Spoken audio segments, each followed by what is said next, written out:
Sa Facebook lang nagsimula ang lahat. Isang mensaheng hindi ko inaasahan.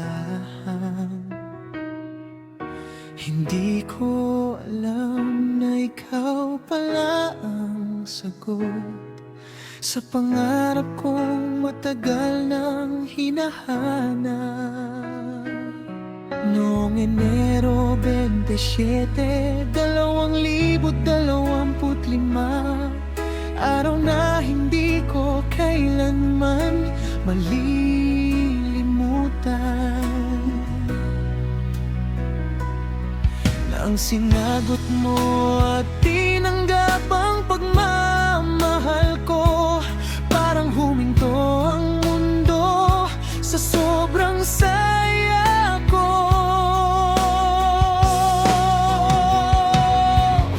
Jayan, ikaw ang pinakamagandang biyaya na dumating sa buhay kong puno ng pag-asa. Sa bawat ngiti mo natutunaw ang puso ko, at lalo kitang minamahal sa bawat araw na lumilipas. Hanggang tahanan ng puso kong pagod, ikaw ang dahilan kung bakit ako buo.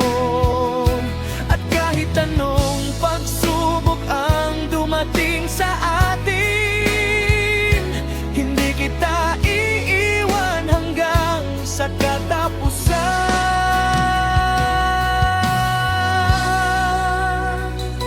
Noong magkasama tayong bumiyahe sa Luzon, pinakilala kita sa aking mga magulang. Doon sa Aurora, sa tabing dagat na payapa, bumuo tayo ng mga alaalang hindi na mabubura. Ang mga yapak natin sa buhangin ng dalampasigan, kasabay ng mga pangakong hindi maglalaho. Pagtawa, yakap at halik, nakatatak na sa puso ko magpakailanman.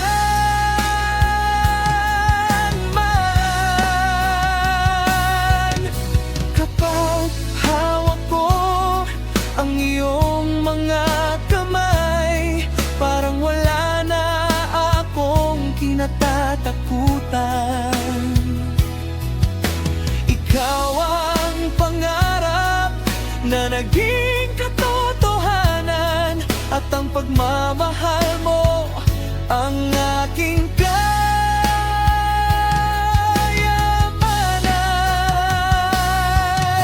Jayan, ikaw ang pinakamagandang biyaya, ang babaeng mamahalin ko ng tatat at totoo. Kung bibigyan ako ng isa pang pagkakataong pumili, ikaw pa rin ang pipiliin ko sa bawat sandali. At kung marinig mo man itong awit ko, sana'y maramdaman mo ang tibok ng puso ko. Dahil sa lahat ng araw na lumipas sa buhay ko, ikaw ang pinakamagandang nangyari sa mundo ko.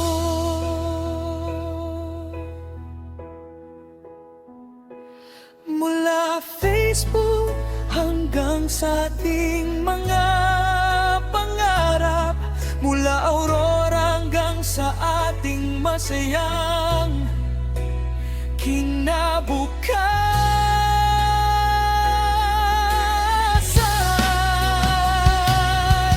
Jayan,